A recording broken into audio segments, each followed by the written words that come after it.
Morning everyone, welcome to the third Withy King and Career Boutique Employment Law Seminar. Great to see so many of you here on what is a freezing cold March morning, so thanks for coming along. Straight on to our first topic, which is going to be looking at people taking time off for infertility treatment and IVF.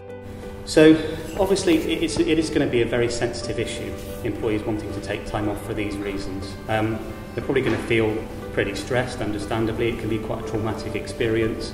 It might have an impact on people in terms of how they feel and how they behave at work. It might have a bit of an impact on productivity whilst they're at work. And so you want to make sure that you're treating people fairly and consistency and helping support people and allay any concerns that they might have. The other legal issue, which is worth mentioning, is the fact that there aren't any statutory rights to take any time off in connection with IVF treatment. So practically speaking, what does that mean? Well, the first thing is, that means you can effectively treat requests for time off to undergo investigations or IVF treatment in the same way as you would treat any other request for time off to attend an appointment.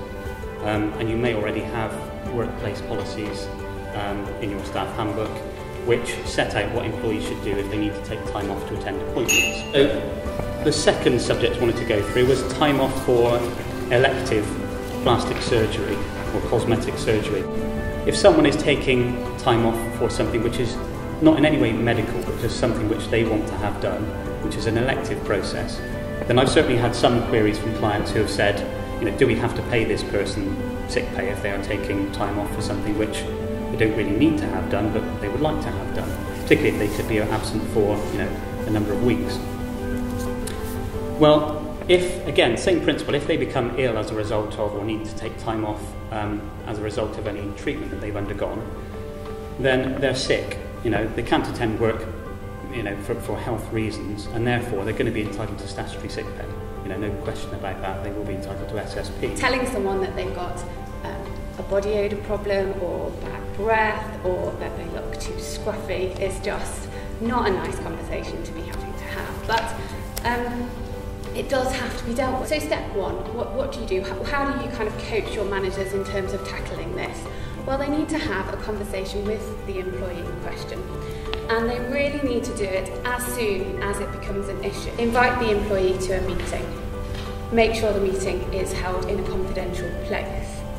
Encourage the manager to be as sensitive as possible, but being direct, and that's quite important, because if you've got a situation with an employee who doesn't notice that they've got this problem, skirting around the issue might not be direct enough for the message to be conveyed, so that's quite important. The manager should be encouraged to not bring to the employee's attention in the first stage that other employees have noticed it, I think, because you don't want to let the employee think, oh God, everyone's talking about me, how dreadful. If there is no improvement, then effectively you are going to have to take some disciplinary action, because it has a knock-on impact on the rest of the team, particularly as well if they're in a customer-facing role. It's important that it is dealt with. And effectively it's a conduct issue. If you've issued a request to somebody and they're not following your request, then you can deal with it on that basis and take them through the usual disciplinary steps.